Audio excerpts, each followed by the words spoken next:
Então deixa eu pegar o gancho do Instagram, porque eu acho que o Instagram, nessa coisa da autoestima, é um negócio bem maluco, assim, bem controverso, porque você tá falando aí, né? A pessoa fica instagramável, né? Quando ela se tatua, ela fica instagramável, assim como os filtros de Instagram, saindo do mundo da tatuagem, os filtros e tudo mais.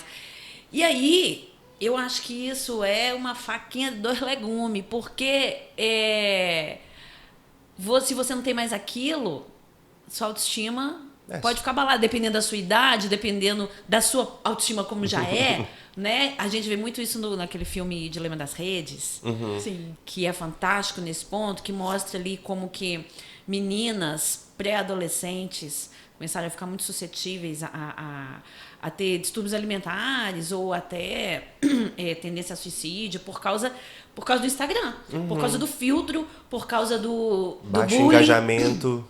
do baixo engajamento, Olha, do que bullying triste cibernético, Da comparação. da comparação Compulsória, né? e Você sempre se do compara. número de... Nossa, cara, eu tava vendo um negócio, número de rinoplastia, de demanda por rinoplastia em meninas adolescentes, tanto que aumentou no mundo porque elas querem ficar igual aos filtros de Instagram. Que loucura. Então, Tem até aquela clínica agora que faz você ficar harmonizado pra ficar bonito na lente do seu celular Exatamente. pro Instagram. Pra não ter a Eu distorção. só tenho uma coisa a dizer sobre isso. Socorro para o mundo que eu quero descer, venha meteoro. Porque, assim, é uma forma de massificar, né? Igual a gente falando aqui. Por isso que eu acho tudo muito controverso, porque a tatuagem é uma forma de individualizar. Mas a gente está vivendo um momento de Instagram que é uma forma de massificar, de botar todo mundo igual, todo mundo com a mesma cara. A harmonização facial é uma forma de botar todo mundo com uma carinha instagramável. E aí, se de repente você não tem sua autoestima bem desenvolvida, Aqui. você não tá... Mas será que a pessoa não procura isso exatamente pra compensar uma autoestima mal Sim, desenvolvida? mas aí nós estamos falando de adolescente, de pré-adolescente, que É, ainda não tá com isso. é o despreparo. Não é maduro ainda. Não Né? é Sem maduro. razão nenhuma, eu vou dizer que eu, adolescente, com 13 anos, eu acho que um filtrinho de Instagram teria me feito bem. Porque, olha, eu vejo as fotos também, eu falo, puta. Mas teria feito Ô, bem pra gente, sua imagem, mas pra pra eu você olhar, me achava mesmo. bonitinha, eu me achava muito feia. Cara, a minha autoestima foi um processo construído arduamente. É mesmo? Eu já tava na TV, fazendo o que eu faço, porque eu gosto de fazer, porque eu tô ali à vontade. Mas não é que eu falava, como eu sou bonita, olha, estou bem no vídeo. Nunca achei. Me achava feia, esquisita, papapá. Isso, a minha autoestima veio muito de dentro. Mas isso não é melhor? É melhor, Porque ela é vindo no claro. filtro do Instagram e Mas você chegar no mas espelho em falso. casa e falar assim, ai, não é assim. Não, mas era E muito eu não me sofrido amo assim. eu ter aquele cabelo, gente. Os hormônios da adolescência, eles podem ser muito cruéis. Meu cabelo foi são uma muito coisa cruéis. muito estranha. Eu não sabia o que fazer com ele. Eles ficam. A minha mãe também não sabia o que fazer, ela hidratava e tudo. Mas, Mas assim, você não gente, acha que isso faz parte do amadurecimento humano, até da própria autoestima? A gente ter que passar por isso e reconhecer nossa sombra, nosso lado... É Porque, por assim, isso que eu disse que sem razão nenhuma Não eu afirmo que eu teria gostado de um filtrinho de Instagram. Fechei minha Mas participação. dentro dessas minhas reflexões tão novas que eu pensava, não faço parte de nenhum grupo, tô bem com isso, meu Deus, isso deve ser esquisito. Eu sempre pensei, sempre fui feia, né, gente? E hoje em dia eu falo isso. Não é não. Nunca Não, pois Nunca é. foi. Hoje Olha em com dia, isso, aliás, eu não é passei- não, senhora. Eu passei por isso há pouco tempo. Tava conversando com as filhas de meu marido, inclusive, Gabriela. Eu falei, porque na situação de feia, e a reação das pessoas hoje em dia é sempre, imagina, não foi tão feia assim, nunca foi tão feia assim. Cara, fui. Porque hoje tem trabalho. Hoje tem trabalho em cima. E não tô falando de trabalho da moda, que eu trabalhei com isso e aprendi um pouco sobre isso. Não é sobre se vestir, é um pouco mais sobre isso. É um trabalho que é de autoestima mesmo. Eu acho que ter sido feia, ser feia, ajuda em muitas coisas. E eu muito jovem, pensava, será que se eu fosse bonita? Porque também queria beijar na boca, coisa que demorou muito pra acontecer. Eu pensava, será que se eu fosse bonita, eu seria mais feliz? E eu me respondia que não. Porque eu pensava, se eu fosse bonita, a vida ia estar tão fácil. Eu sempre pensei como eu estaria perdendo algumas coisas que eram difíceis, mas que no fundo tava ajudando, sabe? E isso muito nova. Nessa fase de adolescente, nessa fase que talvez eu também quisesse um filtrinho, acho normal, todo mundo, a gente quer um filtrinho, né? A gente põe filtrinho, todo mundo põe filtrinho. Mas mesmo nessa fase, eu pensava, um dia eu vou reverter essa situação. Eu fui muito por esse lado também. Eu também fazia teatro, a vida cultural, a minha efervescência cultural é o que me trazia alegria, sabe?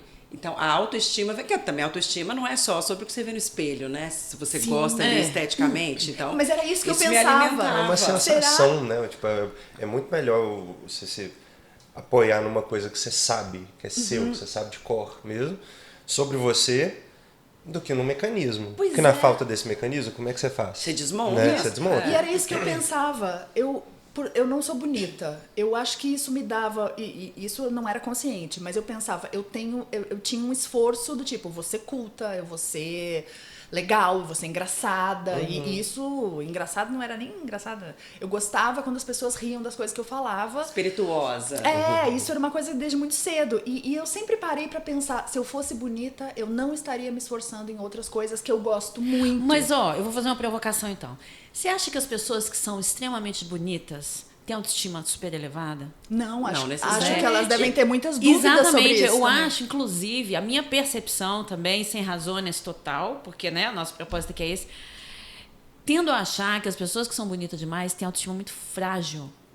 Exatamente porque ela está embasada em algo que é volátil. Em algo que acaba... E assim, não acaba, não é só com envelhecimento, não. Acaba se eu tô sem maquiagem, acaba se eu chegar em um lugar sem maquiagem e as pessoas estão me acostumadas a me ver sempre tão bonita, acaba então eu se não o padrão posso nunca muda, estar feio. porque os padrões vão mudando. Exatamente, se o padrão também. muda.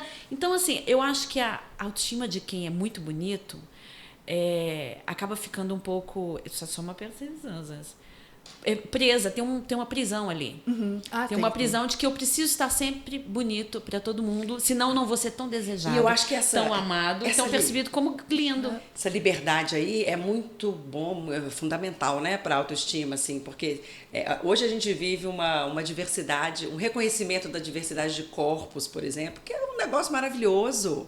Que é muito triste. Quando eu era menina, eu queria um feed do Instagram, tinha lá um padrãozinho, né? Sempre vai ter. Sempre tem. Sei lá, da cintura, da barriga, da bunda, do Continua peito, tendo, da perna, né, meu bem? sempre vai ter. Existe Mas esse movimento aí, de resistência, mas continua tendo. pois aí essa diversidade é tão bonita, né? Hoje eu me sinto tão melhor na minha pele. E aí eu tô o quê? Sei lá, 15 quilos a mais do que eu tinha quando eu era super padrão e não gostava tanto de mim quanto eu gosto hoje.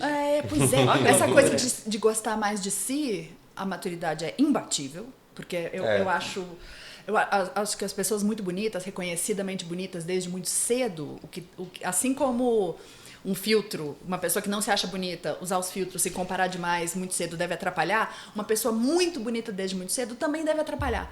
Isso ser sempre batido, sempre porque falar fica preso. pra criança, né? Isso Isso deve que ser eu tô difícil. falando, a pessoa vive nessa prisão de que eu tenho que estar eternamente bonita. E na adolescência, quando Eu reparo você tanto que as falou... pessoas que são bonitas desde sempre, elas têm um rosto menos expressivo. No sentido, assim, de que ela tá o tempo inteiro falando, assim, daquela maneira ela e tem tal, que manter... ao invés de saber se comunicar com todos os mecanismos possíveis, porque ela não pode desmontar aquele rosto. Exatamente. Não, e deve dar uma super dúvida na questão crush, na questão quero beijar na boca. Será que tá comigo porque eu sou incrivelmente bonita? Uma pessoa incrivelmente bonita, eu acho que planta-se essa dúvida sim, entende? De Porque a quem pessoa eu sou também, de a fato. pessoa que é extremamente bonita, por exemplo, na adolescência e tal, tanto que a gente olha assim, o pessoal que era do meu colégio tá todo feio hoje em dia, sabe aquela coisa assim? Ou a pessoa que era bonita pra caramba no colégio, ela muitas vezes não desenvolveu certas perícias sociais ali, porque ela confiou demais nisso daqui pra socializar e depois... E aí, o que eu desenvolvi? sobrou? O que sobrou? Eu sou interessante, né? Eu tenho um exemplo de família, minha avó materna sempre foi considerada uma mulher muito bonita. E ela se achava muito bonita e falava muito de como ela tinha sido bonita. Imagina, eu andei fazendo as contas. Quando eu nasci, minha avó tinha 47 anos. Ela era uma mulher muito jovem.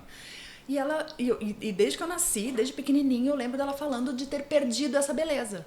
E ela falava muito sobre como envelhecer era horrível, como era feio, como não sei o que a pele, não sei o que, blá, blá, blá. Ela reclamava loucamente da maturidade dela, do envelhecimento dela.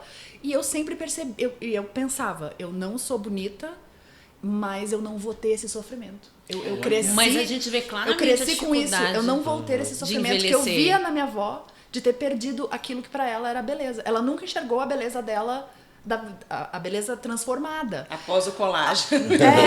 Após o colágeno ir embora. Eu lembro dela muito tingir o cabelo. E eu falava, vó, deixa o cabelo branco. Vai que fica bonito, uma pele muito morena, o cabelo branco vai ficar ótimo. Deus me livre! Ela nunca deixou o cabelo. Eu queria ver, só ver. Se não gostar, pinta de novo. Eu queria ver. E eu já via isso como um sofrimento pra ela. E eu já via como vantagem de ser feia. Não vou ter esse sofrimento. Olha que louca. É muito Não, louca. mas é isso, é a tal da prisão. As pessoas ficam com muito mais dificuldade de envelhecer quando elas passam a vida delas em cima desse valor da beleza. Agora, não podemos negar que isso é um peso muito maior sobre as mulheres do que sobre os homens. Porque as mulheres historicamente são educadas e todo um ambiente social favorecido porque você tem que ser bonita. Gente, isso é muito Você chato, tem que... né? Bonita é um Cara, valor Você pra tem que um ser mulher. valor. bonita e rejuvenescida, infantilizada. Exatamente. né, E aí ter a reduzida. coisa de ter os cabelos brancos, uma coisa agora que a gente vê aqui no Brasil, as mulheres deixando, se abrindo mais pra isso, mas isso sempre foi muito batido. Então, assim, eu acho que a mulher é muito mais oprimida nesse sentido, e toda a gente sabe disso, de ter que ser bonita. Acho que isso hoje também tá caindo um pouco mais, começando a cair um pouco mais sobre os homens, mas eu acho que, assim, isso chega inevitavelmente naquele ponto que eu gosto de encher o saco dizendo que o homem hétero tem uma autoestima que parece inabalável. Vai ter que pôr num Não tem que potinho, pôr num gente, potinho. comercializar. E né? comercializar a autoestima do homem hétero por causa disso. Porque, assim, as mulheres são educadas, tem que ser linda, por quê? Porque a gente foi educada para ser escolhida. A mulher, né? Ela foi educada para ser escolhida. Se ela é Atraente escolhida, ela para tem que ser ser escolhida. atraente. A mulher é uma fruta na para feira. o macho. Pois É. graças a Deus, a gente hoje, madurinha, já sabe que essa fruta já É melhor caiu madura. A do fruta pé. é melhor Madura é madura. mais gostoso. É mais gostoso de chupar. Então, assim... E aí o homem hétero é o que vai escolher. Vocês já Né? viram Então Nossa, ele mas pode que ter honra, cabelo hein? branco, não é? Poxa. Que honra. Então ele pode ter cabelo branco, que tá tudo bem. Ele pode ter... Ô, gente, você tem uma coisa que eu morro de rir quando eu passo na rua? É ver alguns homens que tem uma barriga aqui desse tamanho e eles levantam a blusa. Você já viu isso? Homem andando na mal. rua com a blusa levantada até aqui assim, embaixo dos peitos e com o barrigão pra fora porque tá calor. Eu acho o Então máximo, ele deve sai ser assim. tão confortável. Ô, tipo gente, assim, eu falo que você ser uma inveja. pessoa que você se desprendeu de toda ligação social, fala assim, foda-se. Morro de inveja! Ontem mesmo eu vi um sujeito desse, carecão, na rua, assim, limpando o suor e com a blusona aqui, assim. Falei, cara, eu vou fazer isso na Tora Futebol Clube, qualquer dia desse, não tô nem aí. Imagina, eu não usava, quando eu era criança, uns 7 a 10 anos, assim, mais ou menos, eu não usava biquíni. Porque eu achava que eu não tinha um corpo pra usar biquíni com 7 dó. anos de idade. Porque você tinha 7 anos. 7 anos, eu era. Por duas coisas. Por me Jesus. achar gorda e por ter a pinta. A pinta, aliás, essa coisa de tatuar perto, tinha a ver com isso. Porque na infância era difícil pra mim. Ter aquilo diferente, as pessoas olharem e perguntarem. Sabe, eu acho que era mais uma vontade de passar um pouco despercebida. E aí eu percebi que isso era inevitável e hoje eu sou assim como eu sou, do tipo, melhor ser percebida mesmo. Porque Hoje você exibe sua pinta. hoje eu quero ser exíbio, hoje eu não me importo. E hoje eu quero ser percebida voluntariamente. E a pinta era uma coisa, tipo, eu vou ser percebida mesmo que eu não queira. Então você vai ter que andar assim também, igual o homem Você a pinta, Exato. eu não sou Anda muito do assim, cropped. faz um recorte aqui, Mas ó. praia eu boto biquíni, tipo, foda-se, entendeu? Eu fico felizona? Não Ai, fico. gente, mas trabalho, praia- autoestima, trabalho, mas ponho. Praia é aquele local democrático que, assim, Ai, não consigo me sentir algumas pessoas ficam com a autoestima péssima, mas eu, por exemplo, fico com a autoestima ótima. Igual o Sério? Carnaval de Belo Horizonte, gente, que eu vi bundas de todos os tipos expostas pela cidade afora, as grandes, pequenas, caídas, levantadas, cheias de celulite ou igual uma tábua. O que tinha de bunda de fora nessa cidade, eu falei, gente, Mas isso todas estavam sorridentes. e todas comem arrastão. Felizes. Bundas felizes. Bundas felizes. E a maioria delas com meia arrastão, mas felizes. Sim, bundas E eu felizes. achei aquilo o máximo. Eu falei, meu Deus, esse espírito de liberdade com o próprio corpo, isso sim precisava durar o ano inteiro. Porque eu Sim. acho lindo de ver A minha aquilo. bunda foi uma dessas. Tua bunda pra jogo, Letícia. Botei a bunda pra jogo. A minha também em Maiozinho, cima meio do trio. arrastão. Eu também, em cima do trio elétrico, eu Augusto Corte, botei não a sei se minha pra botou a jogo. bunda pra jogo, mas A foi pro carnaval. bunda? Você jogou no carnaval? Não, me Você joguei no tem se carnaval. jogado há bastante tempo, Eu tô não é nessa mesmo? carnaval de BH desde 2009, quando não tinha nada, que era tudo mato. Ah, eu literalmente. também, desde quando era mato, filho. Gente, eu Não, era, e tipo, com produção, vocês já viram? Ele produz fantasias, é incrível. inclusive teve um dia que eu e meu namorado, a gente foi de Doutor Estranho e Feiticeiro Escarlate. E aí eu fui, passei um... Como é que chama? Um spray prateado colorido. aqui, prateado. Aí todo mundo disse, nossa, olha só como é que você vai ficar bonito, mais Grisalho. maduro, mais velho, homem velho, nossa e tal. Aí eu olhei e falei, caralho, velho, eu quero muito me beijar, velho. Eu fiquei muito bonito, mas Esse é aquilo que a ascendente Fabrícia em leão. falou. Não, o que a Fabrícia falou, tipo assim, cara, o homem envelhece, ele fica bonito. A mulher, se a menina chega lá, ela passa uns negócios prateados aqui e tal. O que é isso, minha Tiazona, filha? vovó. Nossa, É, pensa, detona. véia dos gatos, sabe? Não. É Que muito mais bosta cruel isso, pra né, gente. gente? ridículo. Vamos falar? É que ridículo, bosta cara. isso. É bem Cada uma esquisito. cor.